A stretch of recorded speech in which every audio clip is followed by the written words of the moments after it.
boom, in the present moment. So I actually Googled how to release stored trauma, and I was like, wait, that's all we're doing? I can actually do it. Say, why is this happening for me?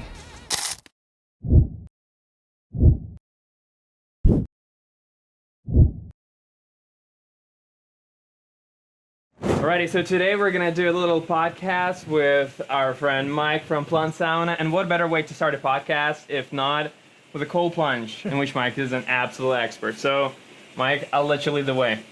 All right, so today we're going to be doing about a 2-minute cold plunge. So the goal is to get in nice and slow, go all the way down to your shoulders. You want to focus on your breathing so you can find comfort in this very uncomfortable place. So the temperature of this tub right now is 50 degrees. It's not too cold. It only needs to be 58 or lower to get the physical benefits from the ice bath here. So set your intention before getting in, stay focused, slow breaths, and you got this. Well, I thought we were doing a 1 minute plunge. We're doing 2 minutes but today. I guess it's 2 minutes today. Very good. Oh.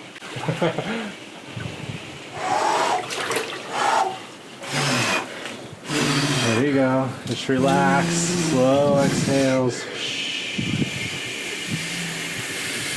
Is it a minute yet? Not yet. Okay. So Mike started cold plunges, he said, about 4 years ago. Yeah. In 4 years, I'll become like that. But not yet, I guess. Doing great. Now you're probably starting to notice some relaxation come over the body. I've gone for the 40 seconds, and now my hands are just killing me. I feel like I'm never going to move them again. Yeah. So what happens is you can put them under your arms if that feels more supportive. But what's happening is your veins are closing up inside your extremities, so that's what's causing the pain. So if you have poor circulation or inflammation or a little bit of arthritis maybe even in the hands or in the feet, all that blood's being sucked out to go to the center of your body to protect your organs. 2 minutes is up. Good job.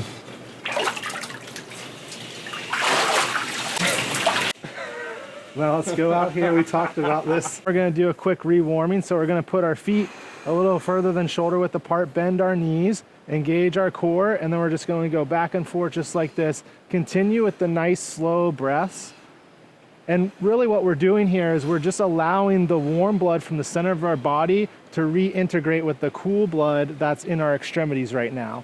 So we want to keep our heart rate nice and relaxed. We want this process to go nice and slow. And when we do this, we're actually building brown fat in the body. So brown fat is just fat cells filled with mitochondria. So it helps kind of regulate your internal body temperature. When we're born with a ton of brown fat, and then as we get older, we lose it through age. That's probably why you've seen your mom or your grandma inside the restaurant with their sweater or their shawl on, because their circulation has probably decreased a little bit, but they've also lost a lot of brown fat throughout their life. So we can rebuild brown fat cells by doing this natural rewarming process after the cold plunge. Alrighty. One question, do girls tend to have less brown fat? Because my wife is always cold. I don't know if there's any scientific study that shows that there's more or less brown fat between male or females, but typically like women have a higher tolerance to the cold exposure. So I'm sure if your wife was to do this, she would actually build a tolerance very quickly, and I'm sure she wouldn't get as cold anymore. I've only had a handful of people get out of the ice early, and the majority of them have been men. That was almost me today. So a good rule of thumb with this is we stayed in for about 2 minutes. So if you double that time, that's about how long you want to naturally rewarm for, or until you feel that chill kind of just dissipate from the body. All right, so I'm just going to set my intention with the water really quick and step in nice and slow. Nice and slow, go down. Do you remember your first cold plunge? I do. It was like a lightning bolt shot me through the top of my head, and for the first time in a long time I felt present. I was going through some mental challenges at that point in my life, and I was so worried about the future and so anxious, and really just living in fear from the past as well. And when I got into the ice bath, it was like the first time I felt present in a long time. I wasn't worried about the past or the future. I was just worried about the ice. And from that perspective, I was like, okay, this is how I can center and come back into my body. Once you get consistent with it, did you ever feel like this feeling of presence going away, or is it always like the first time? No, I think that every time I get in, I don't ever really want to do it. So there's still this feeling of not wanting to get into the cold. So every time it does shift your attention, no matter what, how many times you've done it, I think. And you can always build more challenges into it. Like you can sit for longer. You can go first thing in the morning when you wake up when it might be a little colder outside. There's all these little things you can do to make it more challenging and also put yourself in a little bit more uncomfortable situation. Do you believe in starting with lighter load, for instance, cold showers, or even maybe cold water at the end of the hot shower? No, you can absolutely start off with cold showers. I recommend just doing your normal warm shower. And then at the end of your shower, start off with 10 seconds of cold water, then gradually increase. And, if you can get to a place where you're taking nothing but a cold shower, that'd be a great start to, integrating yourself into cold water therapy. Looks like you were at a cozy 3 minutes here. Casual 3 minutes to start the day. All right, Mike. So How you feeling? I'm feeling pretty refreshed. It does actually increase the adrenaline in the body. It also increases your metabolism. So your metabolism is going to continue to work for you for about the next 6 hours now. So you continue to burn a lot of fat. Doing ice baths is actually a great way to lose weight if that's something you're interested in. Did you have any people come in specifically to lose weight? No, not specifically, but I think when some people learn more about the benefits of cold plunging, they find more reasons to do it than not to do it. What brought you to cold plunges? Yeah, so my journey started about 4 years ago. I was going through a divorce at the time. The business I was running, I was letting kind of run it into the dirt, if you will. I found myself in a really depressed state, and I knew that something needed to shift, something needed to change, and I didn't know what that something was. So I actually Googled how to release stored trauma, and a bunch of stuff came up, For instance, what? Like regular talk therapy, hypnotherapy. Did you try any of those? Meditations. Yeah, I was familiar with some of these other practices and modalities, so it wasn't something that really struck my interest because it was like something I felt already familiar with, and I was like, no, that's not going to help. So I heard about breath work, before, and it's something that intrigued me when I saw it pop up as a result. And so I actually signed up for 3 different breathwork classes locally to me. I signed up for a Kundalini breathwork class. I signed up for a Soma breathwork class, which was like a somatic breathwork experience. And then I signed up for a Wim Hof Fundamentals workshop, specifically for the breathwork aspects of it. I had no intention of getting in the cold, nor did I have any thought that that would be what I needed. And I went to the other 2 breathworks first, and both great. But I found that I was in my head a lot, because with Kundalini breath work, it's all about moving the energy up the body through the chakras. And so there's a lot of visualization going on. While it was powerful, I still felt like I was in my head a lot and I couldn't really relax into to the practice. Somatic breath work was to like frequency music. While it was nice, it was also hard to hear the cues in the background of like how you were supposed to be breathing and when you were supposed to be breathing. So again, I felt myself not fully able to relax into it and just breathe. And when I went to the Wim Hof Fundamentals workshop, the instructor at the time was just like, all right, all we're going to do is take big inhales in, let it naturally go, one after another, that's it. Through the mouth, out the mouth. We're over-oxygenating the body. And I was like, wait, that's all we're doing? Because I was used to like these like very technical style breaths. And so from that perspective, I was like, okay, I can go get into this, and so I just started breathing as deep as I could, over oxygenating the body. And from that place, I was able to get out of my head and really just breathe. And that's when some big shifts started to happen for me. And I just remember I had a big, huge release. I was crying. I had my journal next to me and I wrote down a bunch of things. And so it was a really powerful experience. Was journaling part of that workshop? Or that's just something you brought on your own? It was suggested to bring it, but it wasn't a mandatory exercise. Hey, bring it in case something comes up, you need to write it down.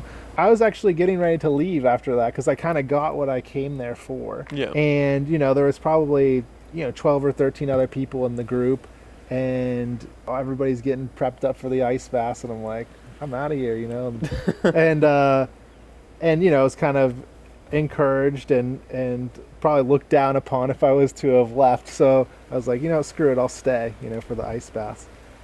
And what happened when I got into the ice, I kind of touched on it when I was in the ice already, but it was miraculous. It was for the first time in so long, I just felt like so present in my body. Just like a lightning bolt just struck me on the top of the head. Boom, in the present moment. I wasn't worried about the past. I wasn't worried about the future. I was just there dealing with the ice. And when I got out, the clarity, the mental clarity, the energy, and like just overall power I felt afterwards was just incredible. I hadn't felt that in a very long time. And I knew from that day forward, this breathwork practice and this ice bath was something I had to incorporate in my life. How long since the first session was till you went and did it again?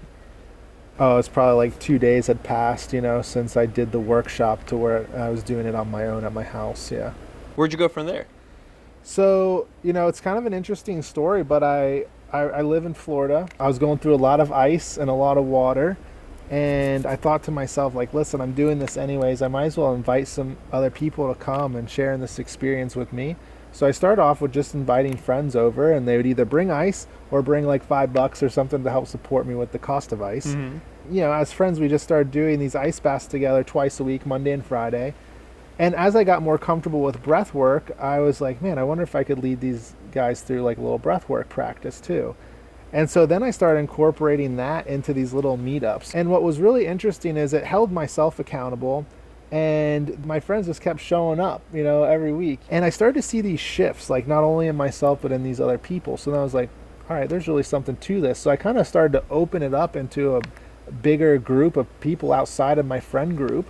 And I had random people coming over to my house every Monday, Friday to do breath work and ice bath for me. And as that process continued to unfold, I was like, I need to get more educated on this and get certified through the Wim Hof Academy, because this is something I want to do with my future. You mentioned the shifts that were occurring. What was some of the most profound stuff you've noticed? Yeah, so one of my friends, he has a very addictive personality, and he was addicted to some heavier drugs and pills.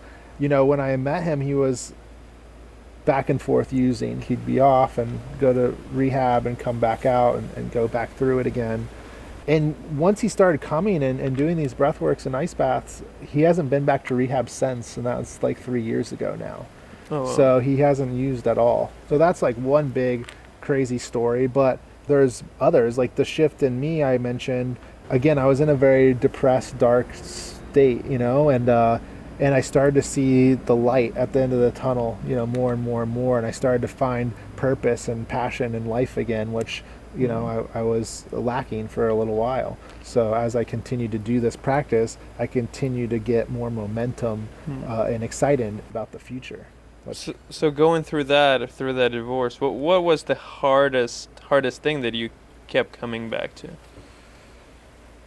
It's a big subject to unpack. I think I brought in a lot of like self-worth issues, like not feeling worthy of the relationship in some capacity.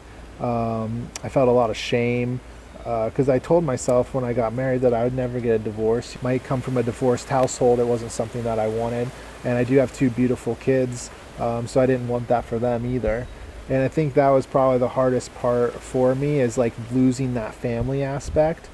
On top of it, I worked, I was in that relationship for 15 years. So, it's like I worked a long time to create this life, and then to have it all crumble under my feet, it just felt like really devastating, and I was just like, all right, I don't know where to go from here, but we got to move somewhere. We got to go somewhere. We got to move forward in some capacity. But it was hard for me to move forward for a long time. And the ice bath was that click. It really was. I mean, it helped me through so many situations. Whenever I was feeling uncomfortable and just discomfort and anxiety in my body, I'd either turn to breath work or I'd turn to getting in the ice. And from that place, I would find comfort, and I would find, a little bit of peace. For somebody who is in the same spot that you were, what would be your number one advice? A lot of people say that like time heals, everything. And I don't disagree with that. It's like the yin and yang. You have to experience the darkness before you can know the light, because you can't really compare yourself to what you have not experienced yet. Yeah. And so that was an experience for me to show me this really deep, dark aspect of my life. And it allowed me to then see the light. And so what I can say is, there is light at the end of the tunnel, and time does heal. But what I will say is you have to process. You have to process the emotions. You can't just hold on to it. A lot of people will bury that shit and just leave it there and then just go on without their life. And until you release it and deal with it and process it and really feel it, it's going to continue to cause health issues for you. And I think that one thing that really pushed me down this path is just knowing that these practices was allowing me to express and release these stored emotions that I was holding on to and carrying: the resentment, the shame, the pain, the anxiety, the fear, all of it. So anybody going through a similar experience, I would say, I know you're feeling uncomfortable right now, but let's make you a little bit more uncomfortable. Because through these really uncomfortable practices that you're inviting yourself to endure, you push yourself past a limit and you reconnect with the body in a different way, which allows you to then experience and release some of these emotions that you have. When I lead breath work now, I always kind of lead it in a 3-phase process. The first phase, the first round of breathing, it's all about just connecting to the body, opening up the body, opening up the vascular system. And then the second round is all about opening up the emotional and energetic body. So that's when we start to notice some of these shifts, some of these stagnant places in our body that might be holding on to some stored trauma. That's where we start to move these energies. And then the third round, really about connecting with our spiritual body and raising our frequency. Would you consider that true, that practices that make you feel comfortable despite the situation you're in, for instance, like mind numbing, alcohol, drugs, things like that, they only store the trauma deeper, keeping you in the same loop, and practices that get you out of that comfort zone is the only thing that's capable of moving you through that phase? I'm not going to say it's the only thing, right? Because in my experience, all paths lead to God, right? Whatever your religion is, it doesn't matter, but there's no one path back to yourself, back to love. There's multiple paths to that, and it's really whatever resonates and feels aligned for you. I just found a lot of benefit and healing in these practices, and I do believe that it was pushing myself in these really uncomfortable situations, which allowed me to then bring up some of this other stuff. Anytime you're numbing, the situation through drugs or alcohol, that's not serving anything or anybody. It's just something to suppress the emotion. And emotions are funny because emotions are energy in motion, emotions. Energy is emotions. And so when we have these things happen to us and this emotion becomes alive, it's an energy, right? And we store it in the body, that's when it becomes something bigger than it's supposed to be, right? Like anger is a natural emotion. It's natural to be angry at something or someone that hurt you or that did something that you didn't like. That's a natural emotion. When we suppress it and we store it, then it becomes rage. And rage isn't a natural emotion. That's when it becomes a bigger thing to deal with and a bigger potentially consequence, because all actions usually have some sort of reaction. And when we get to that place where we're angry and we suppress it, and then it turns to rage because it happens again, and we didn't let it go. We didn't let it go. Maybe we didn't set a boundary with the person we were angry at. Maybe we didn't express that we were even angry, so that person has no idea. So then they do it again, and then they do it again, and that just builds up, and then all of a sudden you're rageful. And then wars have started over rage. People have died because of rage. What do you say if we go and get even more uncomfortable than we were before? Round 2? Sure. So Mike told us that in his Wim Hof training, they actually did 3 rounds of ice bath, and that was in the wintertime in the Arctic Circle. I was doing my training up in the Pyrenees Mountains in Spain, and we did this pyramid. They called it the pyramid. What we did was we had a partner, and if you were my partner, you would get in the ice for a minute, and I would stand outside the ice, and then we'd flip flop. So I'd get in the ice, and you'd stand out. Now freezing cold in the freezing cold weather, and we do this back and forth. So we go 1 minute in, 1 minute out, 2 minutes in, 2 minutes out, 3 minutes in, 3 minutes out. And then we start going back down, 2 minutes in, 2 minutes out, 1 minute in, 1 minute out. We end up doing 10 total minutes in the cold water and 10 total minutes in the freezing temperatures outside. And it was the most painful and scariest experiences I've ever had. I couldn't feel my legs from my knees down. My hands were completely white. We actually had a couple people training that went into pre-hypothermic states. So it was a very uncomfortable thing and practice to do, but the overall message that the trainers were trying to get across was listen to your body. They didn't tell you that before. They said this is what we're doing, but they wanted to see how many people would actually just listen to themselves, because that's the most important thing if you're going to start doing practices like the ice bath and the sauna and breath work. Like, you never want to force anything.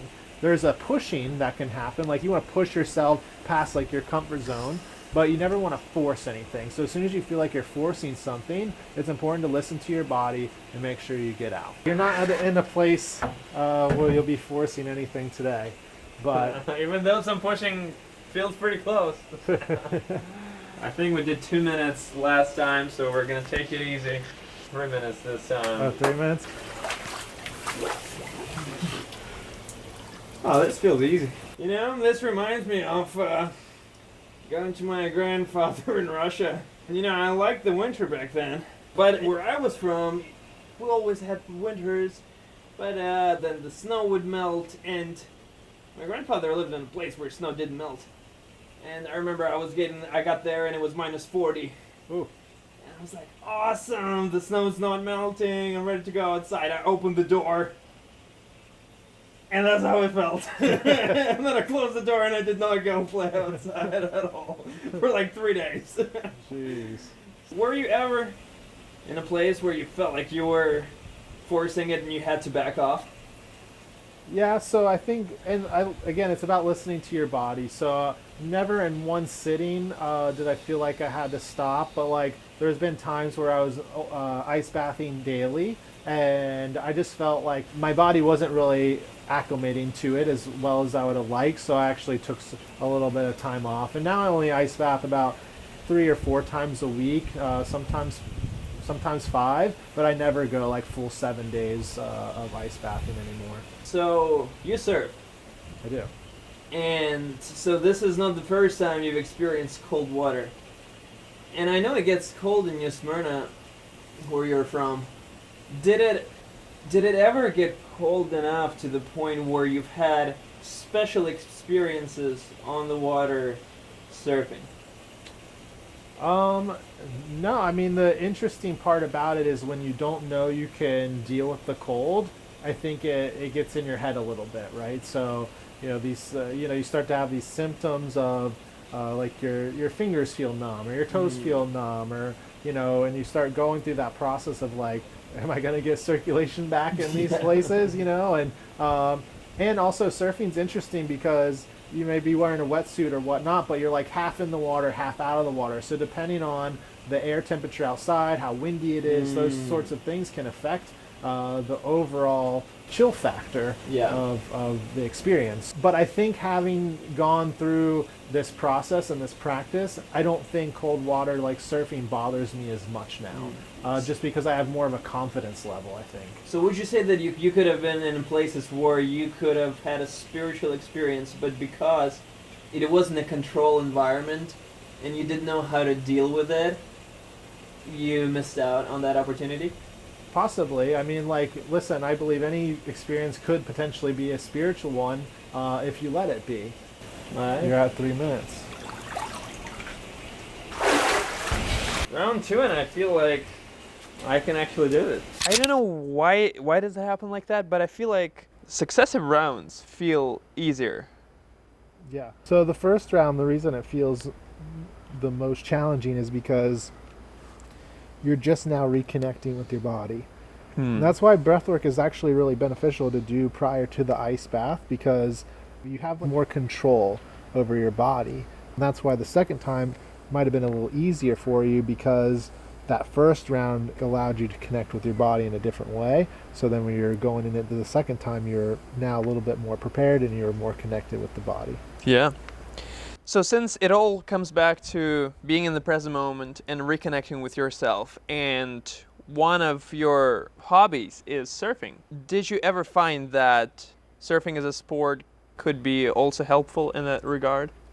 Yeah, for me, it could be surfing. For other people, it could be other passions, right? It's whatever you really enjoy, whatever lights you up, It's like listening to that internal compass and saying, okay, yeah, this makes me feel really happy. This makes me feel aligned. This makes me feel present. This makes me feel loved.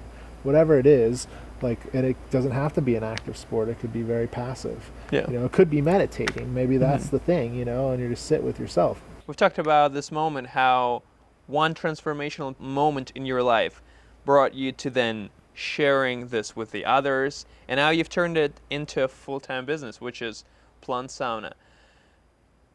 I've been there. It's an incredible spot, and I didn't even realize that that it was owned by you until I met you there, which was an incredible moment. Thank you, Dr. Drew. But the one thing that really struck me once I got there was the sense of community, right? It's not only the place where you get into an ice bath, it's a place where you can literally start talking to anybody, at least from my experience. And we would have these awesome conversations. So these days, so many people talk about community, whether in terms of lacking one or trying to build one. And it seems that Plunsana is doing exactly that. It focuses as much on giving you health benefits from the plunging and sauna itself, as much on an opportunity to connect with the other people. How did you get to this point? There's two sides to this story. And the first side comes back to my training. When I went and did my master module in the Pyrenees Mountains with 50 different people that I've never met from all over the world, and I started going through this experience with them, and we were going through these very challenging breathwork sessions and these very emotional ice baths and doing like hard shit, the only person you had was the person standing next to you. Whether you knew them or not, they were your person, and I left that training with this newfound love for people I didn't even know. And it was so strange, because when I got home, I almost had to go through love withdrawals, because it was so intense. Like, the connection I built with these people in just a short period of time, going through these really hard things, was unlike anything I've ever experienced. And I have to kind of probably relate it to someone that's been in the army and has been deployed or been in some sort of military service and has been deployed together, and they go through like this war situation together. These are your brothers and sisters, and that's kind of how I felt from this. So I didn't serve at all, but I could probably relate to that's kind of a similar feeling to that. You create these deep connections and friendships. So fast forwarding to opening up Plunsana, I knew that community was going to be necessary for this to really become the best that it can be as far as a business. And I knew that experience could happen just by the situational. I knew that the community could happen through Plunsana just by having these different modalities and people getting uncomfortable and knowing that there's a person next to them that's also getting uncomfortable. And so from that perspective, everybody has this vulnerability about them. Yeah. So it creates this open door to start conversation, to say, hey, like, you're my people, like, we're doing this together. And it does naturally build this community aspect. I see a lot of sauna and cold plunge facilities that are opening up now because it is becoming a bigger topic, a trend. But they're, these standalone rooms where it's like a sauna and an ice bath, and you're in this private room, a private setting. And, some people probably like that, right? But But me, I'm like, you're missing the whole point. You're missing the whole point. The point is to do this with like-minded people and create new friendships and new connections. It's actually funny. I think probably 5 or 6 relationships have started out of Plunsana. We've only been No open way. for about a year and a half. Yeah, and I think like there's been like 5 or 6 like relationships that have started out of there. How many relationships ended there? I don't know. I don't have that metric. I haven't heard of any ending yet, but yeah, some have started, so it's been pretty cool to witness. This is awesome. So you created this spot where you bring people, you make them do this thing, and immediately they're just more receptive to each other. They're more likely to communicate. So you're basically catalyzing this community building inside of your business. Yeah, and like I said, I think there's just this element of vulnerability that's already taken place. You're in a bathing suit. You're going through these really challenging circumstances, and like 9 times out of 10, like if it's your first time there, the person you're sitting with or next to, it was their first time not that long ago, right? So that person can relate to this other person now that might be a little nervous or a little scared, and now they can invite them with a little bit of reassurance or support, and and that's how the connection's built. Like, you got this. This is awesome. So what's next? There's been thoughts of expanding Plunsana as like a multi-facility wellness spa, just and opening up more spaces. There's been talks of franchising it. Realistically, I am more focused on the education and the safety of this overall wellness trend. I think there's a lot of misinformation out there right now, and I think investors and just people that aren't really educated in this contrast therapy, the sauna and the cold exposure, they see the dollar signs, and they don't really see the health concerns or the safety concerns, and so I think there needs to be some sort of regulation around this. So I am working towards building and developing educational content for other contrast therapy owners, so they can either be certified or hold some sort of accreditation that shows that they have this training, because ultimately this is a great practice, but it can be dangerous. Going back to the places that have these private rooms, I've heard stories where these people go in there, they've never done a cold plunge in their life, and they're left to their own demise just in this private room. Like, what do you do?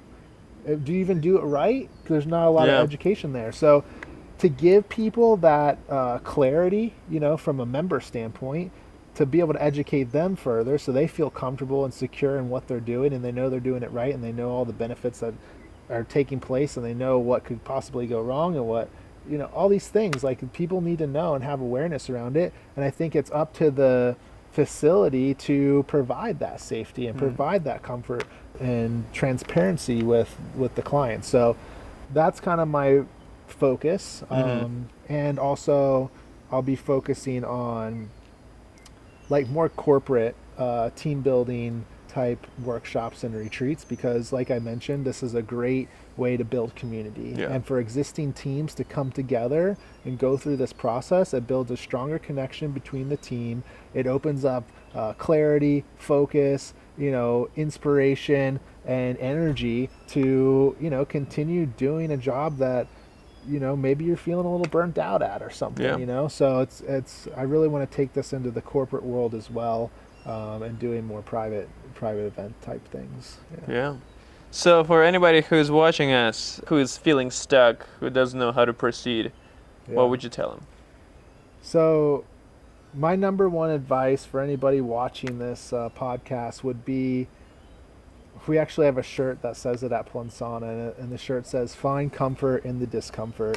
And so whatever uncomfortable situations that you're moving through in life right now, just noticing if you can find comfort in that situation, and really switching the perspective of, instead of like being the victim and saying, why is this happening to me?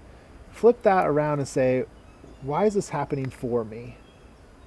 And then just from that simple switch, if something's happening for you instead of to you, you can have a different awareness around it, and you can maybe find a little bit more comfort in knowing that it's going to get better. Thank you, Mike. All right, thank you.